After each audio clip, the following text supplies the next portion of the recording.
오늘 봉독해드린 이 본문의 말씀을 중심으로 차별이 없는 복음, 복음에는 차별이 없습니다. 이런 제목을 가지고 함께 말씀을 나누겠습니다. 자, 여러분들은 선물 받는 것을 좋아하십니까? 선물 받는 것을 싫어하는 사람은 아마도 없을 것입니다. 그런데 저의 어릴 적 기억에는 선물을 바라본 기억이 거의 없는 것 같습니다. 그러다 보니까 성장을 하면서 이제 나름대로의 자녀들에게나 이렇게 선물을 받다 보면 굉장히 이 선물 받는 것이 어색합니다. 하지만 우리가 삶을 살아가면서 선물을 받는다는 것은 언제나 신나는 일일 것입니다. 그래서 우리는 어떤 기념일, 생일, 아니면 명절, 성탄절과 같은 이 절기를 기다리는 것입니다. 그래서 정성을 다해 예쁘게 포장하고 예쁜 리본 달아서 선물을 누군가에게 주려고 생각하면 선물을 주는 사람의 마음이 행복해집니다. 내가 준 선물을 받고 기뻐할 상대를 생각하기 때문입니다. 또는 뜻하지 않게 내가 선물을 받음으로 말미암아 그 기쁨을 또한 누릴 수도 있을 것입니다. 그런데 선물이 되려고 하면 선물을 주거나 받을 때 어떠한 반대의 급부를 기대해서는 안 된다는 겁니다. 내가 이 선물을 주었으니까 상대는 다음에 나에게 더 큰 것을 주겠지? 아니면 내가 이 정도 했으니 이 정도는 해주겠지? 이렇게 생각한다면 그것은 뇌물입니다. 하지만 사심 없고 순수한 선물은 언제나 어디서나 귀하고 아름다운 것입니다. 왜 이런 말씀을 드립니까? 하나님께서 오늘 우리에게 이렇게 큰 사랑을 선물로 주셨다는 사실입니다. 우리가 지금 이 땅의 삶을 살아가는 이 자체가 선물이 아니던가요? 죽을 수밖에 없는 내가 오늘 살아서 이 복음을 전하고 있다? 이 자체가 제게 큰 선물이듯이 우리 모든 성도들이 지금 살아있는 이 생명, 이 삶 자체가 하나님이 주신 선물인 줄로 믿으시기를 바랍니다. 그런데 선물은 언제나 받는 사람만의 것이 됩니다. 아무리 풍성한 선물을 준다 하여도 상대가 이 선물을 받지 아니하고 배척하고 거절한다고 한다면 그 선물은 그 사람의 것이 될 수가 없습니다. 그런데 하나님이 우리에게 이 구원을 선물로 주셨습니다. 우리의 노력이나 자격이나 돈으로 얻어지는 것이 아닙니다. 그래서 에베소 2장 8절로 9절의 말씀에 여러분은 믿음으로 말미암아 은혜로 구원을 받았습니다. 이것은 여러분에게서 난 것이 아니요 하나님의 선물입니다. 구원이 행위에서 난 것이 아니면 아무도 그것을 자랑할 수 없게 하려고 하시는 것입니다. 여러분, 선물의 특징이 무엇입니까? 공짜입니다. 내가 무엇을 해서 받은 것은 무엇입니까? 대가입니다. 무언가 얻기를 위해서 주는 것은 무엇입니까? 뇌물입니다. 그런데 바울이 이 구원이 뭐라고 그랬습니까? 선물이라는 것입니다. 그렇기 때문에 누구도 자랑할 수가 없다라고 분명하게 말하고 있습니다. 구원을 우리에게 선물로 주신 하나님께서 원하시는 것은 하나님이 우리에게 선물로 여기 있다 선물을 그럴 때 어떻게 하면 된다는 것입니까? 땡큐, 감사합니다 라고 받으면 된다는 것이지요. 하나님이 우리에게 구원을 선물로 주신 이유가 무엇입니까? 바로 사랑의 관계 때문입니다. 선물을 주고받는 것은 관계성입니다. 그래서 내가 당신을 이만큼 사랑한다는 겁니다. 그리고 대가도 아니고 뇌물도 아니지만은 나를 사랑해 준 그 사람, 나도 그 사람을 사랑해서 나도 선물을 주는 것입니다. 이게 바로 사랑의 관계인 것이죠. 그래서 하나님이 우리에게 선물을 주신 것은 이 사랑의 관계를 이루기 원하시기 때문인 것입니다. 그러면 이 구원이 선물이 되어야 하는 이유에 대해서 말씀드리겠습니다. 구원이 선물이 아니라면 자격입니다. 그런데 자격으로 천국 갈 사람은 단 한 사람도 없습니다. 왜냐하면 우리 모두가 다 죄인이기 때문에 그렇습니다. 제가 여러분들에게 묻습니다. 여러분들은 죄인입니까? 그런데 저의 이 질문에 심각하게 부딪히는 분들이 계실 겁니다. 내가 그래도 이때까지 살아오면서 얼마나 성실하게 내가 살아왔는데, 내가 다른 사람에게 어떤 해를 끼치지 아니하고 내가 바르게 살아왔는데 내가 무슨 얼마나 큰 죄를 졌다고 나에게 죄인이라고 말하는가. 하지만 여러분, 하나님의 법에 의하면 죄라는 것은 행동으로 지은 것만이 죄가 아니라는 것입니다. 우리의 말과 생각으로 지은 것까지도 다 죄인 것입니다. 예를 든다고 한다면 내가 다른 형제를 미워합니다. 그 사람을 내가 죽이고 싶은 마음이 듭니다.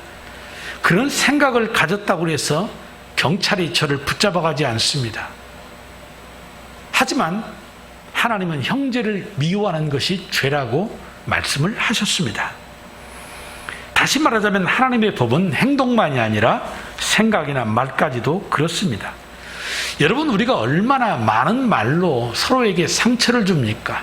특별히 부모님들, 이 언어의 폭력, 굉장히 나도 자신도 모르게 심각하게 자녀들에게 폭력을 행사하고 있다는 사실을 알아야 합니다.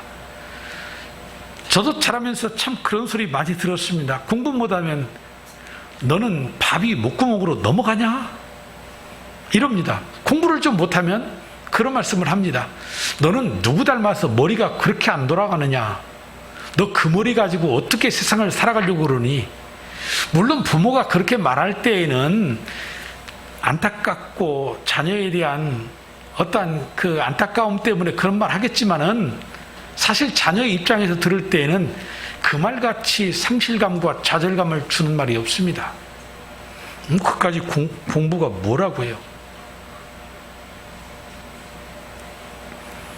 그래서 우리가 하루에도 얼마나 죄를 짓고 사는가? 가만히 앉아서도 죄를 짓습니다. 하루에 3번만 내가 하나님이 싫어하는 생각을 해도 죄인데 한 달이면 90번이고 1년이면 1000번이 넘습니다. 이것이 한 10년 됐다고 생각해 보십시오. 얼마나 많은 죄를 짓는가를 생각해 보시면 됩니다. 70평생 살면 7만 번입니다. 이것도 뭐 천사같이 산 사람들의 이야기지, 제가 제 자신을 보면 저는 200만 번, 300만 번 이상의 죄를 지을지도 모릅니다. 무슨 말입니까? 우리끼리 비교하면 그 사람이 다른 사람보다 좀 더 훌륭하고 인격적일 수 있을지 모르겠습니다. 그렇지만 하나님 앞에서는 똑같은 죄인이라는 겁니다. 그 누구도 나는 저 사람보다 나으니까 나는 천국 들어갈 수 있어, 이렇게 말할 수 없다라는 것입니다. 다시 말해, 자격으로 천국에 갈 수 있는 사람은 단 한 사람도 없는 것입니다. 그래서 하나님께서 구원을 우리에게 선물로 주신 것입니다. 로마서 3장 23절의 말씀을 보십시오. 모든 사람이 죄를 범하였으므로 하나님의 영광에 이르지 못합니다 라고 했습니다.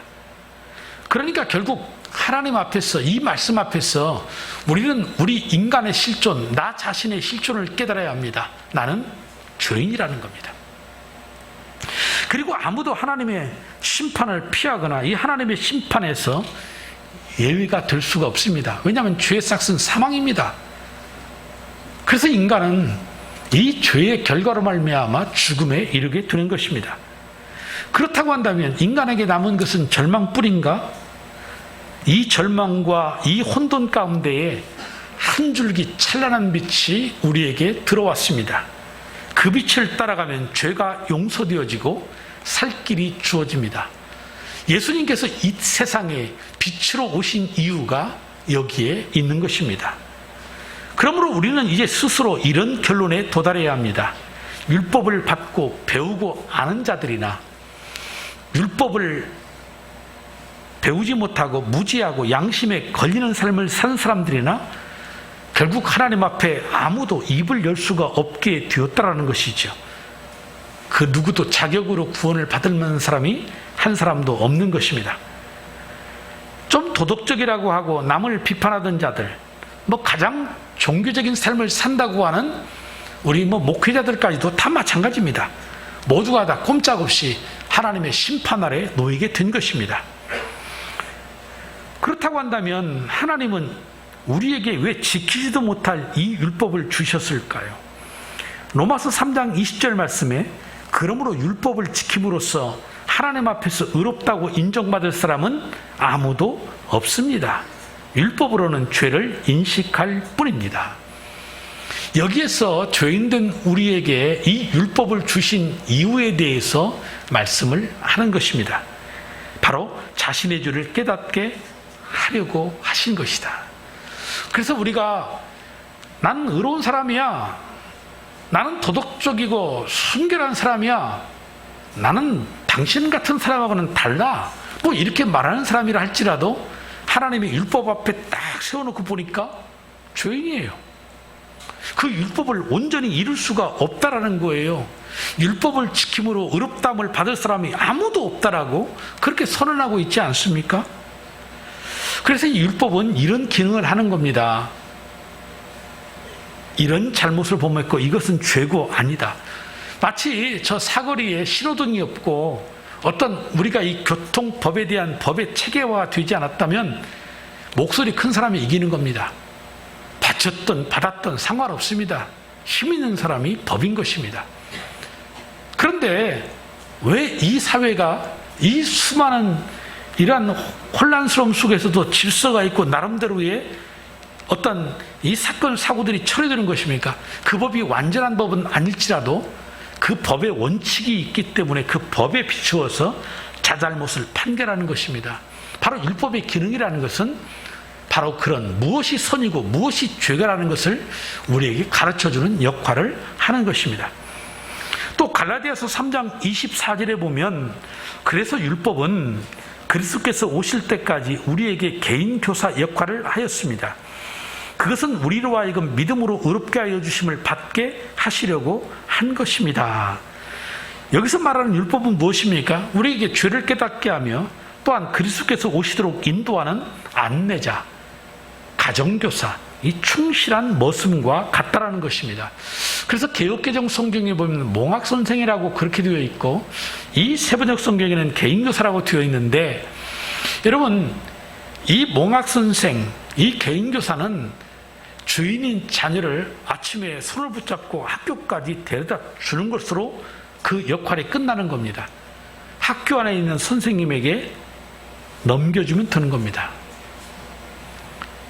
그러니까 이 율법은 죄가 무엇인지를 우리로 하여금 깨닫게 하면서 예수 그리스도가 오실 때까지 우리를 이 율법이 인도해 가요. 그러나 예수 그리스도가 오셨으므로 이제 이 몽학 선생의 역할은 끝나는 것이고, 이 율법이 고대하고 바라던 이 예수 그리스도를 통하여서 모든 인간들이 가지고 있는 죄의 모든 문제를 해결해 주시는 것입니다. 그렇다고 해서 이 율법이 주는 순기능이 없는 것이 아닙니다. 이 자꾸 구약과 신약을, 구약은 폐지되었다, 끝났다, 새로운 시대가 열렸다, 그러므로 구약의 말씀은 율법이다, 뭐 이렇게 말하는 분들이 있는데 굉장히 편협되고 잘못된 가르침을 받고 있는 분들입니다.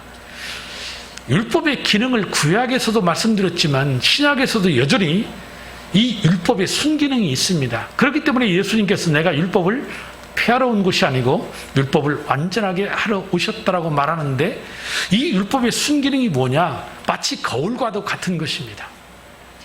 여러분, 말씀드린 것처럼 무엇이 죄고 아닌가를 갖다가 구별해 주는 것이 율법이라고 그랬잖아요. 물론 우리가 이 율법으로 의롭다함을 받을 수는 없다고 이미 선언을 했어요. 하지만 우리가 마치 거울을 보는 것처럼 거울을 보므로 내 얼굴에 뭐가 묻었다, 아 내가 지금 옷 맵시가 뭐가 잘못되었다, 엊그제 새벽 예배를 나오는데 새벽에 옷을 입는데 제가 와이셔츠를 위에서부터 끼웠는데 그런 실수 거의 안 하는데 제가 다 끼고 거울 앞에 서가지고 신발 신으려고 하는데 보니까 이게 하나가 잘못 껴 있어요. 아이 그대로 새벽 예배 섰더라면 얼마나 웃었을까요? 그래서 다시 다 풀고 처음부터 다시 끼는 겁니다. 아 이거 잘못되었구나. 그러므로 우리가 얼굴을 씻는 겁니다. 우리가 이미 구원은 받았지만 죄를 지음으로 이 하나님의 말씀 앞에서 무엇이 죄인가를 깨달을 때 우리 자신을 그리스도 예수의 피로 다시금 회개하며 씻어내는 겁니다. 이것이 율법의 순기능이라고 그렇게 말할 수가 있는 것입니다.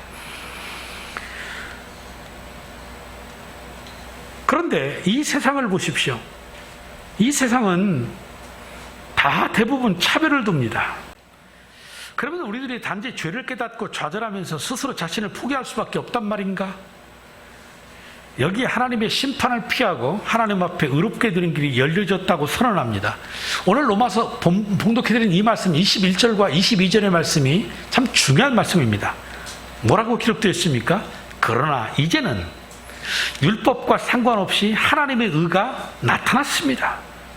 그것은 율법과 예언자들이 증언한 것입니다. 하나님의 의는 예수 그리스도를 믿는 믿음을 통하여 모든 믿는 사람에게 옵니다. 거기에는 아무 차별이 없습니다. 이 제한적인 역할을 하는 율법에 의해 하나님의 한 의가 나타났다는 것입니다. 하나님의 심판대 앞에 있어서 영원히 멸망받을 수밖에 없는 우리들에게 이제 새로운 산길, 생명을 얻는, 구원을 얻는 길이 생겼다라고 말하고 있는 것입니다. 아무리 열심히 행하고 아무리 율법을 지키려고 해도 어렵게 되지 않았는데 하나님의 의를 힘입으면 거뜬하게 이 문제를 해결할 수 있다는 것이죠. 이것이 복음 아니겠습니까? 그것이 무엇입니까? 예수 믿는 사람에게 하나님이 주시는 의로서 차별이 없는 복음인 것이다. 이렇게 말합니다. 우리가 무슨 엄한 율법을 지켰어가 아닙니다. 어떤 거창한 선행을 했기 때문이 아닙니다. 그저 예수 그리스도를 나의 구세주로 믿기만 하면 이 차별 없는 이 복음을 은혜의 선물로 받게 되는 것입니다. 여러분, 세상에 모든 것들은 다 차별이 있어요. 학교에서도 우등생과 열등생. 그래서 에이 더러운 세상, 공부 잘하는 애들만 상 주고 학교에서부터 등급이 매겨져요. 물론 어쩔 수 없다라는 거 알아요. 경쟁 사회 속에서 제한된 그 속에 들어가려고 하면 우리가 흔히 말하는 선발, 함께 경쟁해서. 그런데 어느 순간부터 학교 선생님도 저는 1등급짜리, 쟤는 2등급짜리, 쟤는 3등급. 도대체 쟤는 어디 갈는지 모르겠어. 마치 있어도 그만, 없어도 그만인 것처럼 여겨지는. 그 속에서 우리 자녀들이 사실 삶을 살아가요. 얼마나 스트레스 받을까요? 네, 제가 이번 캠프에 그랬어요. 까짓거 공부 못해서 내가 서울대 못 들어가면 연대 들어가지. 그럼 애들이 막 다 웃어요. 연대 못 들어가면 어때? 저지방 우유를 많이 먹었다고 생각하고 저지방에 가면 되지. 뭐 그렇다고 인생이 실패하나? 뭐 우리가 뭐 수도권에 사니까 뭐 좀 값비싼 동네에 사는 사람들 어깨 힘주고 어찌 보면 불쌍해요. 저 끝에 섬에 살면 거기 사는 사람들은 사람이 아닌가요? 거기는 뭐 못 먹을 것 먹고 거기 있는 사람들은 뭔가 뭐 야만이 든 것처럼 뭐 그렇게 생각하시나요? 거기도 사람 사는 세상이고 거기 나름대로의 행복이 다 있어요. 우리 착각하며 살면 안 됩니다. 그런데 세상은 차별을 해요. 너 어디 사느냐? 목사님 어디에서 목회해요? 수지요. 그러면요. 막 그래요. 뭐 그 수지가 그렇게 대단합니까? 근데 목사님들에게는요. 목사님들에게도 그런 게 있어요. 특히 지방에 계신 분들. 요즘 지방은요. 부교육자들이 오지를 않습니다. 이 수지도 안 옵니다. 다 대형교회, 큰 교회. 그래서 지방에서는요. 목사님을 구할 수가 없어요. 사택 주고 사례비를 뭐 서울보다 더 준다 해도 오지를 않는다라는 거죠. 현실이에요. 우리도 그런 어려움에 지금 직면해 있어요. 사역자가 모집이 안 되니까.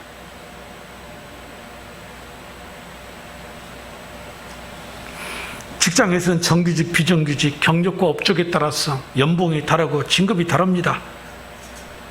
세계 여러 나라에는 아직도 흑백 인종의 차별이 일어나고 있습니다. 이게 세상입니다.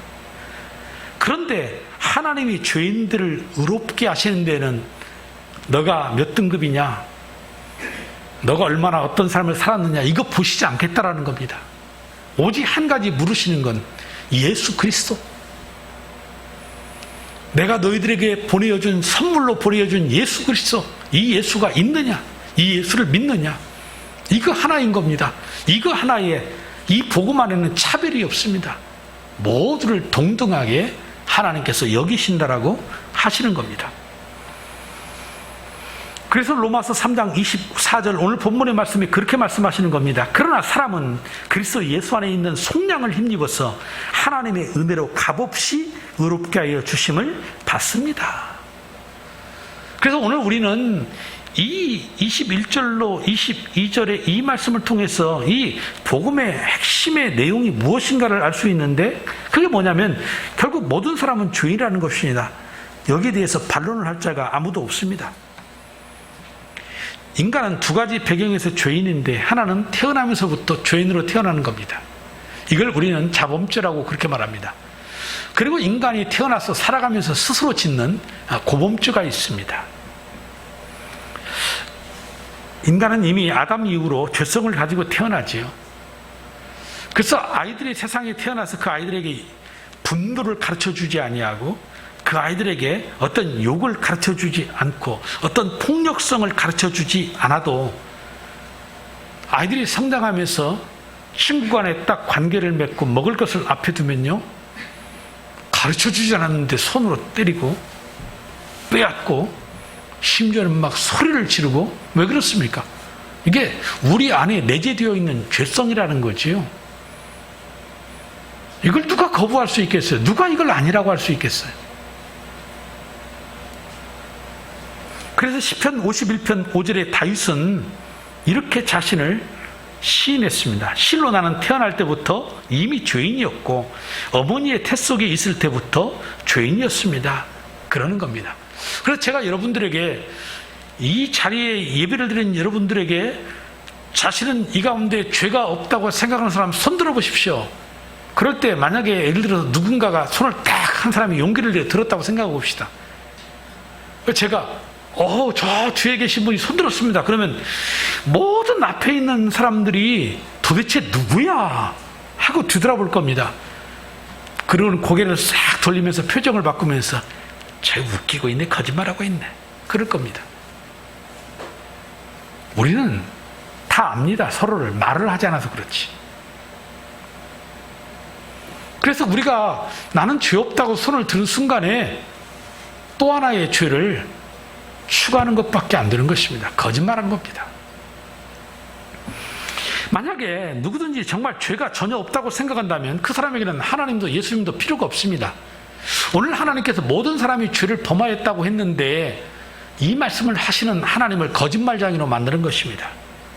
아닙니다. 우리는 정확하게 인식해야 합니다. 나는 구원받을 죄인에 불과하다는 걸. 그래야 이 차별 없는 복음이 내 복음이 될 수 있는 것이죠. 그렇지 않으면 이 차별 없는 복음이 나한테 무슨 상관이 있단 말이죠? 예수가 나하고 무슨 상관이 있단 말이죠? 내가 죽어서 천국과 지옥이 없다고 생각한다면 뭐하러 예수 믿죠? 근데 천국과 지옥이 존재한다, 다른 차원의 세계가 존재한다, 과학자들이 말하면 증명은 안 되었지만 10차원, 11차원도 있을 수 있다 라고 그렇게 말하지 않습니까? 단지 우리가 머물러 있는 2차원이 4차원이니까 이 생각을 못할 뿐이다, 그렇게 말하는 겁니다. 그리고 우리는 이 죄 때문에 아무도 하나님의 영광에 이르지 못합니다. 23절 다시 봅니다. 모든 사람이 죄를 범하였으므로 하나님의 영광에 이르지 못합니다. 또한 사도 바울은 갈라디아서 5장 21절에서 이렇게 말했습니다. 질투와 술취함과 흥청거리는 연의와 또 이와 비싼 것들입니다. 내가 전에도 여러분들에게 경고하였지만 이제 또다시 경고합니다. 이런 일을 하는 사람은 하나님의 나라를 유업으로 받지 못할 것입니다. 말을 고상하게 했지만 한마디로 이런 사람 천국 못 갑니다. 그런 얘기합니다. 그리고 사도 요한도 계시록 21장 27절에 이렇게 말했습니다. 속된 것은 무엇이나 그 도시에 들어가지 못하고 가증한 일과 거짓을 행하는 자도 절대로 거기에 들어가지 못합니다. 다만 어린 양의 생명책에 기록되어 있는 사람만이 들어갈 수 있습니다. 여기 그 도시가 어디입니까? 하나님의 나라입니다. 하나님의 나라는 예수 그리스도의 차별 없는 복음을 받아들이기 전에는 결단코 들어갈 수가 없는 나라, 하나님의 그 영광의 나라에 들어갈 수가 없다라는 선언을 하고 있습니다. 우리가 이 죄의 문제를 해결하지 아니하면 하나님의 나라에 들어갈 수가 없는 거예요. 누더기 같은 그 자기의 의의 옷을 입고는 하나님의 존전에 설 수 있는 사람이 아무도 없습니다. 오직 예수의 피로 말미암아 깨끗이 죄 사함을 받은 예수 그리스도의 거룩한 세마포의 흰옷을 입은 사람만이 하나님의 나라의 잔치에 참여할 수 있다. 이것이 차별 없는 복음의 핵심이지요. 그래서 그리스도 안에 구속, 즉 죄의 용서가 있는 것입니다. 구속이라는 말은 대가를 지불하고 산다, 그런 의미입니다. 당시에 노예가 있습니다. 노예의 값이 예를 들면 100만 원이라고 한다면 이 노예가 자유함을 받을 수 있는 길은 주인이 이 노예 증서를 불태우고 너는 이제부터는 자유인이야 라고 선언해 주든지, 아니면 누군가가 그 노예의 값이나 그 이상에 상응하는 대가를 지불함으로 돈을 주고 사서 자유를 줄 때에 얻을 수 있는 것입니다. 이게 바로 구속, 대가를 지불한 것이라는 겁니다. 그래서 이제 더 이상 죄인이 의인이 되기 위해서 짐승의 피가 필요 없습니다. 왜입니까? 바로 예수께서 십자가에서 피를 흘려 죽으심으로 하나님 앞에서의 죄의 대가를 충분하게 지불해 주셨기 때문인 것입니다. 우리가 매일 착한 일을 해도 하나님이 그것으로 죄인을 의인되게 하시지 않습니다. 오직 죄 용서와 구원의 대가는 너무나도 고귀하고 비싼 것이어서 하나님의 독생자의 피가 아니고서는 해결될 수 없는 것이지요. 그래서 예수님을 독생자라고 표현하는 겁니다. 언제 하나님이 누구하고 결혼해가지고 애를 낳아가지고 예수님이 그 아들 독생자가 되었습니까? 그 표현 아닙니다. 가치입니다.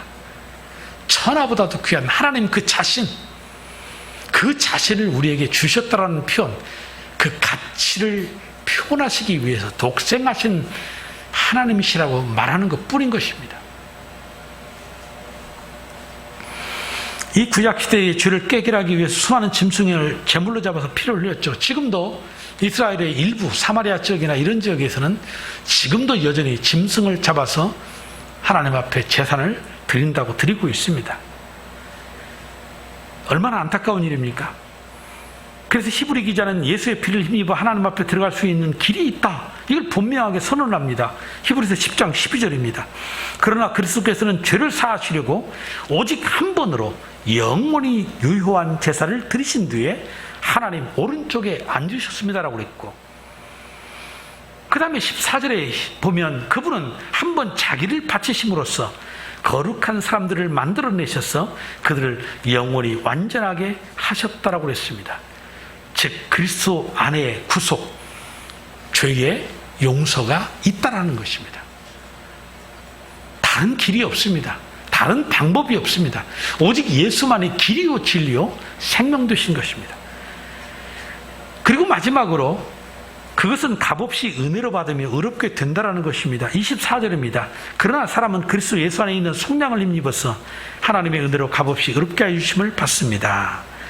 그래서 예수의 십자가의 피로 이루어진 이 구원, 이 차별 없는 복음을 우리가 받으면 모두가 구원받는데, 어떻게 하면 이 차별 없는 복음을 우리가 우리의 것으로 받을 수 있을까에 대해서는 다음 주의 시간에 말씀을 드릴 것입니다.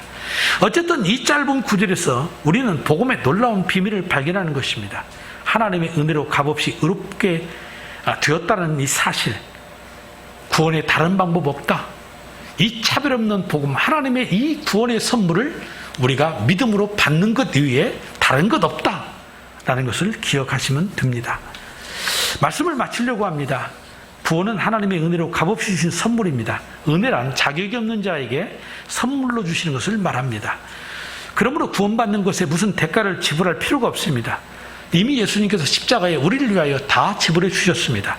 다만 하나님이 주신 이 차별 없는 복음을 우리가 손을 내밀어 믿음으로 그 선물을 받으면 내가 구원을 받게 되는 것입니다. 그러므로 나는 자랑할 게 아무것도 없습니다. 물론 값없이 받는다고 그러니까 싸구려라고 착각하지 마십시오. 아닙니다. 너무나 비싼 것인데 예수님께서 대신 내주셨기 때문에 우리가 지불할 것이 없다라는 그러한 뜻인 것입니다. 그래서 의롭다함을 받는다, 이 말은 죄를 전혀 짓지 않는 것처럼 인정해 준다, 그런 뜻입니다. 히브리서 10장 17절을 보십시오.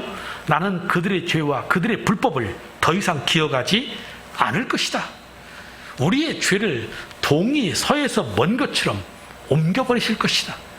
다시는 과거에 우리가 지었던 죄, 지금 연약해서 현재 짓고 있는 죄, 이 죄성 가운데 우리가 지배를 받기 때문에 죽는 그날, 주님이 오시는 그날까지 여전히 우리는 죄를 지을 수밖에 없는 죄인들이지만 예수님이 십자가에 죽으심으로 말미암아 이 과거와 현재, 미래의 모든 죄를 다 속량해 주셨다. 그러므로 하나님이 우리를 보시고 죄인임에도 불구하고 그래, 너희들은 죄인 맞아. 하지만 이미 너희들의 죄를 다 예수님이 다 씻어주셨단다. 그러므로 너희들은 내가 볼 때는 죄 없어.